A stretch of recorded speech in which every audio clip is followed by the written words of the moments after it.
हामिद व मुसल्लियन अम्मा बाद। मोहतरम भाइयों बुजुर्गों, एक मरतबा अल्लाह के रसूल जनाब मोहम्मद रसूलुल्लाह सल्लल्लाहु अलैहि वसल्लम ने अपने सहाबा से पूछा कि अय मेरे सहाबा बताओ, मेरी उम्मत का मुफलिस इंसान कौन है। सहाबा कराम ने कहा कि अल्लाह के हबीब, जिसके पास दिरहम व दीनार और मालो दौलत ना हो वो मुफलिस इंसान है। अल्लाह के रसूल ने फरमाया, नहीं, मेरी उम्मत का मुफलिस इंसान वो है जो कल क़यामत के दिन इस हाल में अल्लाह के पास आएगा कि उसने दुनिया के अंदर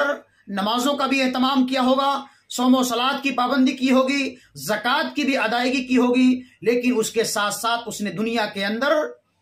किसी को मारा होगा, किसी को पीटा होगा,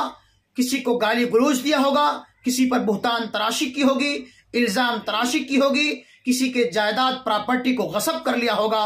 और कल क़यामत के दिन वो तमाम मजलूम अल्लाह की बारगाह में हाजिर होंगे और अल्लाह से इस्तिगासा करेंगे, उसके खिलाफ मुकदमा दायर करेंगे और अल्लाह रब्बुल आलमीन इंसाफ करते हुए उन तमाम लोगों के हुकूक की अदायगी करते हुए उन तमाम मजलूमीन के गुनाहों को उठा करके उस जालिम के सर पर दे देगा और जालिम के तमाम नेकियों को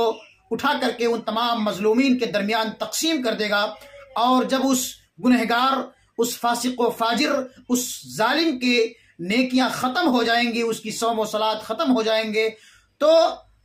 उन तमाम मजलूमीन के गुनाहों को उठा करके उसके कंधे पर डाल दिया जाएगा। और जब उसके पास कोई नेकी नहीं बचेगी तो अल्लाह रब्बुल आलमीन घसीटते हुए उसको जहन्नम की दहकती हुई आग के अंदर झोंक देगा। इस हदीस मुबारका के जरिए से हमको और आपको ये बात मालूम होती है कि एक मुसलमान पर यह जिम्मेदारी आयद होती है कि जहां वो अल्लाह रब्बुल आलमीन के हुकूक की अदायगी करे, सौम व सलात की पाबंदी करे, वही बंदों के हुकूक की भी अदायगी कमा हक़्क़हू अदायगी करे। इसलिए कि अल्लाह रब्बुल आलमीन